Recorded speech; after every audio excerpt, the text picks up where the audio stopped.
Buen día, soy el distinguido Aunca González Cristian.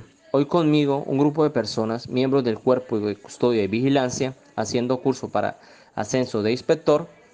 Como misionalidad en el INPEP estamos trabajando en base de los derechos humanos. Por esta razón, mis compañeros y yo vamos a hablar sobre el caso de Marta Lucía Álvarez Giraldo ante la Comisión de Derechos Humanos. Quienes hicimos este trabajo somos Dragoniante Abreu Loza, Dragoniante Aguilar Serna, Dragoniante Barreto Ospina, Dragoniante Bejarano Gómez, Dragoniante Betancur Guzmán, Dragoniante Boada Rodríguez y quienes hablan, distinguido Aunca González.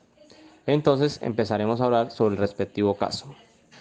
El 12 de marzo de 1994, en la cárcel La Abadía, reclusión de mujeres de Dos Quebradas, se recibe una nueva persona privada de la libertad, la señora Marta Lucía Álvarez Giraldo, quien por cuestiones de la vida al parecer había asesinado a otra persona. Investigación que inicia la Fiscalía para determinar los hechos de aquel delito. Marta, una mujer risaraldense, quien tras de vivir y estudiar farmacología en Estados Unidos vuelve a Colombia. Por estos días, Marta tiene como pareja sentimental a alguien de su mismo género llamado Marta Dolly. Al llegar a la cárcel, Marta observa casos de maltrato, abuso y discriminación hacia el personal privado de la libertad. Por esta razón, se contacta con la señora Marta Tamayo, quien para la época era defensora del pueblo regional Eje Cafetero. Con el pasar de los días de reclusión, Marta recibe visita de su pareja Marta Dolly en visitas sociales. Pero ellas observan que las otras internas pueden recibir visita conyugal y a tener muestras de cariño con sus parejas, cosa que ellas dos no pueden, porque como dice Marta, en este establecimiento era mal visto y hasta castigaban a las personas privadas de la libertad con condición de homosexualidad. Por esta razón, ella se comunica con su abogada, Marta Tamayo, quien le dice que haga una solicitud formal de visita íntima a la dirección del establecimiento y que en caso de ser negada, entablarían una tutela contra el INPEP por violación de los derechos de igualdad y el libre desarrollo de la personalidad, los cuales están en nuestra Constitución política. Como Marta se encontraba en calidad de sindicada, la solicitud es presentada a la Fiscalía 33 del municipio de Santuario Risaralda, quien era su autoridad a cargo. Esta fiscalía acepta y autoriza la visita íntima. Esta decisión es comunicada a la Dirección de la Reclusión de Mujeres de Dos Quebradas el 27 de julio de 1994 y reiterada mediante oficio número 635 del 19 de agosto de 1994. Marta señala que luego de haberse reiterado el oficio que la autoriza a recibir visitas íntimas, la dirección del establecimiento solicitó reconsideración de la decisión de la Fiscalía 33 ante la Dirección Seccional de Fiscalías.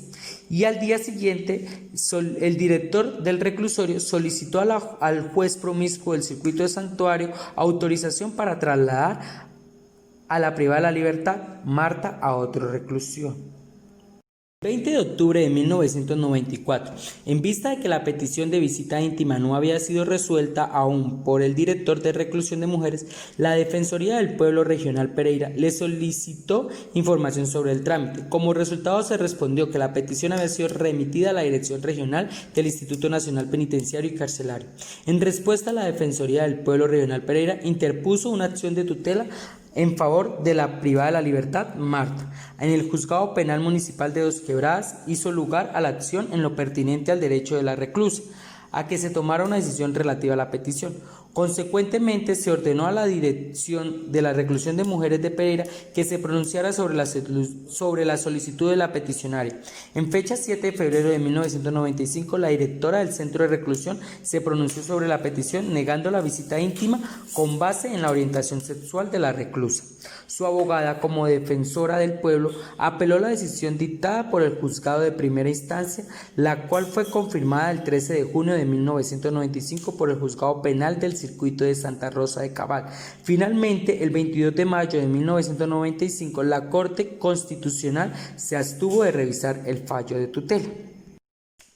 Después de más de 22 meses en cuestión de sindicada, la señora Marta recibe de su juez la condena a 33 años de prisión Por otra parte, el 31 de mayo de 1996, la Comisión Interamericana de Derechos Humanos recibió una petición presentada por Marta Lucía Álvarez Giraldo, en la cual se alega la responsabilidad de la República de Colombia por violaciones presuntamente cometidas en prejuicio de Marta Álvarez por parte de las autoridades penitenciarias y judiciales mientras ésta se encontraba privada de la libertad y pretendiendo acceder al derecho de visita íntima, el cual le habría sido negado fundándose en prejuicios discriminatorios sobre su orientación sexual.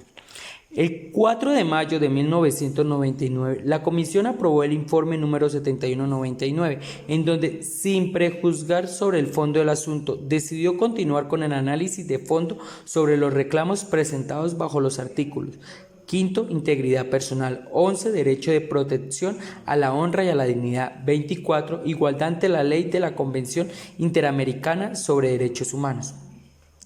Todos ellos en concordancia con la obligación general de respetar y garantizar los derechos previstos en el artículo 1.1 de dicho instrumento internacional.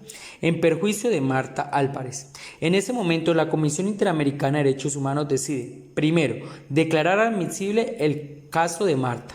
Segundo, enviar este informe al Estado colombiano y a su peticionaria Marta. Tercero, continuar con el análisis de fondo de la cuestión, incluyendo el alcance y contenido del artículo 11.2 de la Convención. Cuarto, reiterar su voluntad de ponerse a disposición de las partes con el fin de alcanzar una solución amistosa fundada en el respeto de los derechos protegidos en la Convención Americana e invitar a las partes a pronunciarse sobre tal posibilidad. Quinto, publicar esta decisión e incluirla en el informe anual de la Asamblea General de la OEA. Desde el momento en que se encuentra condenada, dice Marta, inician los traslados por diferentes motivos del que el INPE argumenta. Aquí les traemos un resumen de las cárceles donde estuvo Marta. Pereira, 1994, Anserma, 1995, Medellín, 1996, Bogotá, 1997, Cali, 1998, Bogotá, el mismo año, Pamplona en el mismo año, 1998. Llega a Bucaramanga en 1999. Pasa al Socorro en 1999. Bogotá 2000. Vuelve a Pereira en el 2001.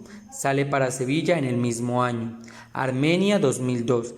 Llega a Ibagué en el 2002. En estos diferentes sitios de reclusión donde se encontró Marta, recibió diferentes funciones como representante de derechos humanos, vocera de la comunidad LGBTI privada de la libertad. También logra hacer monitora y descontar en el área de educativas.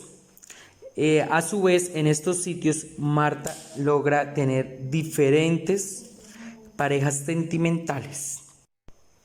Ya el 20 de noviembre de 2002, bajo radicado número 2020-0604-00, con sentencia número 73 del Consejo Seccional de la Judicatura de Caldas, se le autoriza visita íntima a unas internas, las cuales son Marta Álvarez y Marta Isabel, en la cárcel de Manizales. El 23 de enero del 2003, la Honorable Corte Constitucional ordena al INPEC otorgar visitas íntimas al personal privado de la libertad sin importar su condición sexual, relaciones lésbicas, gays o trans. Ya el 18 de diciembre del 2003, Marta sale en libertad. Siguiendo el tiempo, el 14 de julio de 2017, las partes suscriben un acuerdo de cumplimiento en el cual se pusieron de acuerdo sobre varias medidas específicas que el Estado tendría que adoptar para cumplir las recomendaciones formuladas por la Corte Interamericana de Derechos Humanos. Siguiendo nuestra línea de tiempo, el 14 de julio de 2017, las partes suscribieron un acuerdo de cumplimiento en el cual se pusieron de acuerdo sobre varias medidas específicas que el Estado adoptaría para cumplir las recomendaciones formuladas por la Comisión Interamericana de Derechos Humanos en el informe preliminar. Informe número 122-18, publicado el 5 de octubre del 2018. La comisión señaló que la negación al derecho de la señora Marta Álvarez a una visita íntima constituía un trato discriminatorio basado en su orientación sexual y por consiguiente declaró que el Estado colombiano era responsable de la violación del derecho a la igualdad ante la ley. Determinó asimismo que el Estado había tolerado el trato discriminatorio contra la señora Álvarez, tanto de parte de las autoridades carcelarias como de las autoridades judiciales, el cual interfirió de forma desproporcionada e injustificada en su vida privada. Por último, la comisión consideró que las autoridades judiciales que habían ratificado la negación a sus solicitudes de visita íntima efectuadas por la señora Álvarez habían violado su derecho de acceso a la justicia al no garantizar una audiencia o un proceso imparcial. Recomendaciones dadas por la Comisión Interamericana de Derechos Humanos. Primero, reparar integralmente a Marta Lucía Álvarez Giraldo tanto en el aspecto material como moral, incluyendo medidas de satisfacción por daños ocasionados. Segundo, asegurar que el Instituto Nacional Penitenciario, INPEC, garantice el derecho de las mujeres y de las mujeres lesbianas privadas de la libertad a acceder a la visita íntima, de conformidad con lo establecido en el derecho interno. En particular, adoptar protocolos y directivas dirigidas a los funcionarios estatales, incluyendo autoridades penitenciarias y carcelarias en todos los niveles, con el fin de garantizar este derecho, además de establecer mecanismos de control y supervisión de cumplimiento en este sentido. Tercero, adoptar la reforma a las normas reglamentarias del INPEC en materia de régimen de los establecimientos penitenciarios y carcelarios con el fin de garantizar el derecho a la no discriminación de personas privadas de la libertad con base en su orientación sexual, en seguimiento a lo establecido en la sentencia T-062 de 2011 emitida por la Corte Constitucional. Cuarto, continuar adoptando las medidas estatales necesarias, incluyendo capacitación en derechos humanos a funcionarios estatales y el establecimiento de mecanismos de control para garantizar que las personas privadas de la libertad no se vean sometidas a tratos discriminatorios, incluyendo sanciones disciplinarias por demostraciones de afecto entre mujeres en establecimientos carcelarios y penitenciarios, por parte de las autoridades estatales o por parte de otras privadas de la libertad en razón de su orientación sexual. Quinto, tomar las medidas estatales necesarias para que las personas privadas de la libertad en Colombia, que de acuerdo con la normativa interna tienen derecho a la visita íntima, conozcan el presente informe de la Comisión Interamericana de Derechos Humanos, así como las disposiciones internas relacionadas con el derecho a la visita íntima.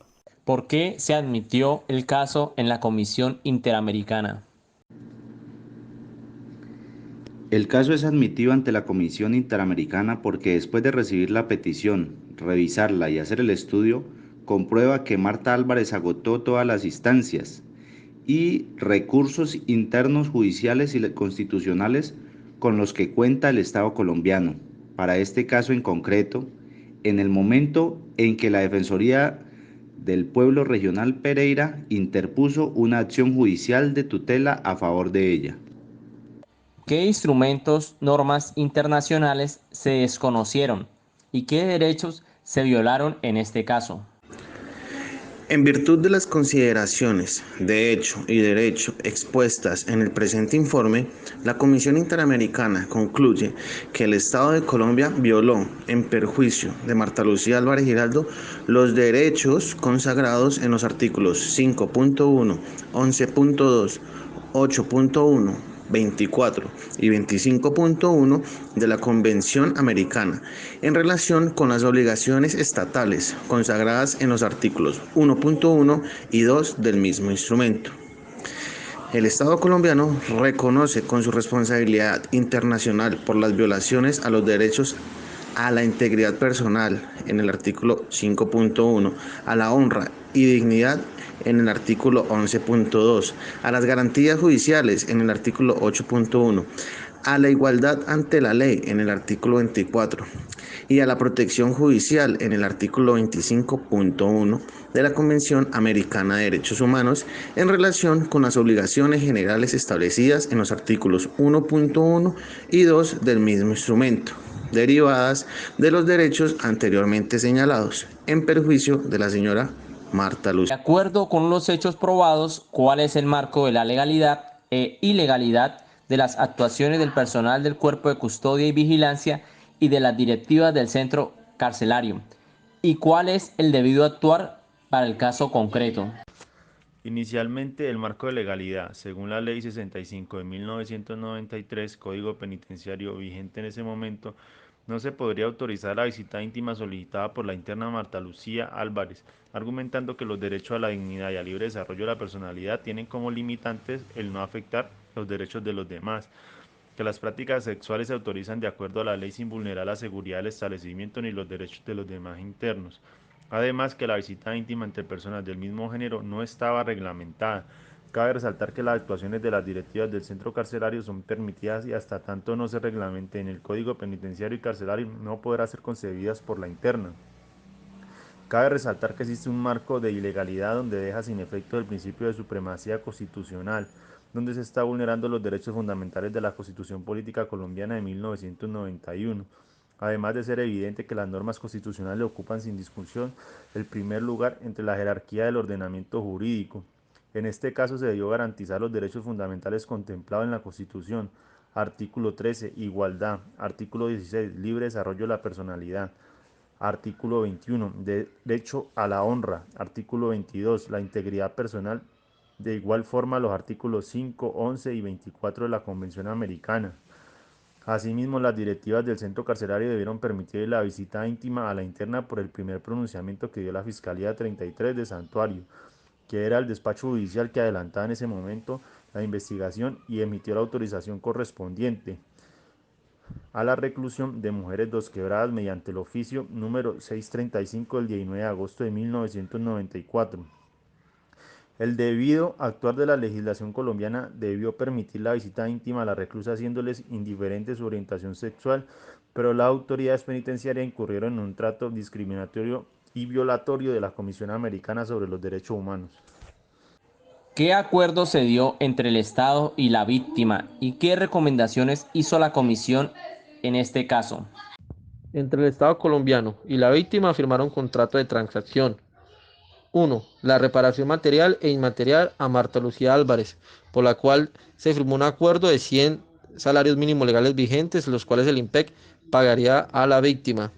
Las medidas de satisfacción, que incluyen un acto de reconocimiento y de responsabilidad y disculpas públicas, el cual el IMPEC lo realizó en la reclusión de mujeres de Bogotá, con la participación de más de 300 personas, en las cuales estuvo personas privadas de la libertad, funcionarios y exfuncionarios. Este evento se transmitió a más de 118 cárceles en todo el país. Medidas de no repetición, que incluyen la modificación del Reglamento General Penitenciario y de los reglamentos internos de cada establecimiento de reclusión. Marta Álvarez estuvo presente a través de sus representantes en las secciones que hablaban de las comunidades LGTBI. 4. La creación de una mesa de trabajo para el seguimiento a los reglamentos internos de los establecimientos penitenciarios y carcelarios del orden nacional. Se advierte que el 27 de abril del 2018, en la mesa de trabajo para seguimiento, había revisado 57 reglamentos de régimen y había aprobado 43. Quinto, la visita íntima a las cárceles en las que estuvo privada de la libertad Marta Álvarez y la creación del Observatorio Virtual Constitucional sobre decisiones judiciales que tengan que ver con el caso de Marta Lucía Álvarez y discriminación a la comunidad LGTBI privada de la libertad. Relacionar, referenciar e ilustrar casos similares. El caso de Yosimar Lastra dio como resultado la sentencia T-062 de 2011 de la Corte Constitucional. Yosimar Lastra Ortiz, interno 123 del establecimiento penitenciario de mediana seguridad de Yopal Casanare, manifestó que tiene la condición de gay transexual. Por este motivo porta el cabello largo y usa productos de maquillaje y accesorios que considera acordes a su identidad sexual. Este fue extraído literalmente de la sentencia. La identidad sexual diversa del actor lleva a cuestionarse la denominación de género que en esta sentencia debe otorgarse. El hecho de que el accionante se reconozca como travesti llevaría a que la Corte lo identificara bajo el género femenino, a fin de hacer compatible su tratamiento en sede judicial como su identidad. No obstante, el mismo ciudadano se autorreconoce de manera mixta y en muchas ocasiones se define como el recluso interno o accionante. Por esta razón, la Sala usará la denominación masculina en este fallo, sin que ello deba entenderse como la negación de la identidad sexual del afectado. En Corte Constitucional, sentencia T062 de 2011, magistrado ponente Luis Ernesto Vargas manifestó que la razón de dicha identidad fue sometida a tratamientos discriminatorios y violentos por parte de la Guardia Penitenciaria. Señala que ha sido objeto de burlas e irrespeto por parte del personal de custodia y vigilancia y algunos cuadros de mando, como el señor sargento Laguado, subalterno del sargento Argote. Me ha ordenado y amenazado que me cortará el cabello, como todos los internos que ingresan al establecimiento carcelario, a lo cual yo me negué rotundamente, porque esto violaría flagrantemente mis principios constitucionales, ya que estos están protegidos por la diversidad de género, raza y religión. No se me cortó el cabello, pero el sargento Laguado me dijo que en cualquier momento daba la orden para hacerlo y me decomisó aretes, kit de maquillaje y moñas para recogerme el cabello. En junio del 2010, la víctima interpuso acción de tutela en contra del centro de reclusión. El 21 de junio del 2010, el director del centro de reclusión responde a la acción de tutela estableciendo las restricciones que se habían hecho a los derechos de la víctima obedecían a las disposiciones del Reglamento General de los Herón y al Reglamento Interno de los Centros de Reclusión. El 1 de julio del 2010, el juez único penal del circuito de Yopal profirió su decisión considerando el amparo constitucional al peticionario. En ese sentido, el juez estableció que esta incompatibilidad en los derechos de los travestis en las cárceles y los reglamentos y prácticas penitenciarias no tiene ningún sustento normativo. El respeto de los derechos de los travestis, de hecho, responde a los objetos del sistema penitenciario en un Estado social de derecho, como lo expresa nuestra Carta Política. También se lesiona el libre desarrollo de la personalidad cuando las directivas del centro de reclusión y las demás personas que allí laboran pretenden imponer a Eric la obligación de comportarse como un hombre, pero encontrarse en un reclusorio de varones, cuando bastante ha demostrado que para nada le interesa ser un varón y que por el contrario desea verse y sentirse como mujer. Con respecto a la restricción al uso de prendas de vestir y artículos de belleza, el mismo juez establece que estas medidas son en los que los derechos de los travestis recluidas en cárceles se prefiere desproporcionadas. Las personas privadas de la libertad tienen derecho a adoptar y a mantener su identidad personal, a expresar su individualidad y sexualidad, a un nombre, a la intimidad y a una forma de vestir acorde a su identidad cultural. En cuanto a las travestis, el pelo y el vestido tienen una relación directa con su identidad de género. Son parte integral de su constitución social y sexual. Así las cosas, forzarlas a cortarse el pelo y vestirse como hombre viola su proyecto de vida y afecta al núcleo de sus derechos. El 20 de agosto del 2010, el Tribunal Superior de Casanare decidió revocar la sentencia en primera instancia, al determinar que cada recluso debe soportar la privación de sus derechos aún fundamentales, que solo se conservan el límite aceptable para el ser humano, como las necesidades básicas de vestuario, alimentación, salud y trabajo, aunque con ciertas limitaciones igualmente. Un homosexual en estas condiciones de dominación legítima por parte del Estado debe soportar las limitaciones con que se impone todo recluso, masculino o femenino. Su condición sexual en tal estado no le da condición de persona especial. Posteriormente, el tribunal sostiene que las limitaciones que se imponen al preso en este caso, que se contraen a la peluquería, vestuario y no maquillaje, no son de tal envergadura que éste vea frustrada su vida. No es tal el sentido de protección de los derechos fundamentales que se proveen por medio de la tutela, pues debe existir un daño real, un resultado trascendente y negativo, no meramente una indignación o discurso por no usar una prenda o por no pintarse los labios. El 4 de febrero del 2011, la Sala Novena de Revisión de la Corte Constitucional revoca la sentencia en segunda instancia y sienta las bases para la protección de la población LGTBI y contextos de reclusión. En sus consideraciones sobre el caso, la Corte Constitucional determinó que las situaciones de la víctima del caso ya constituía una vulneración de los derechos fundamentales de la medida en que había sido trasladado a otro centro de reclusión. Sin embargo, el tribunal se preocupó por determinar la sentencia en segunda instancia, constituía una vulneración flagrante de los procedimientos de la corporación. En este sentido, la Corte consideró necesario reiterar su procedente jurisprudencial en materia de protección a las personas que se identifican con sexualidades no homogéneas al contexto carcelario. De esta forma, el tribunal recordó que la limitación de los derechos que se deriva de la privación de la libertad de las personas no pueden llevar a que constituya una vulneración de los derechos no restringidos en contextos carcelarios.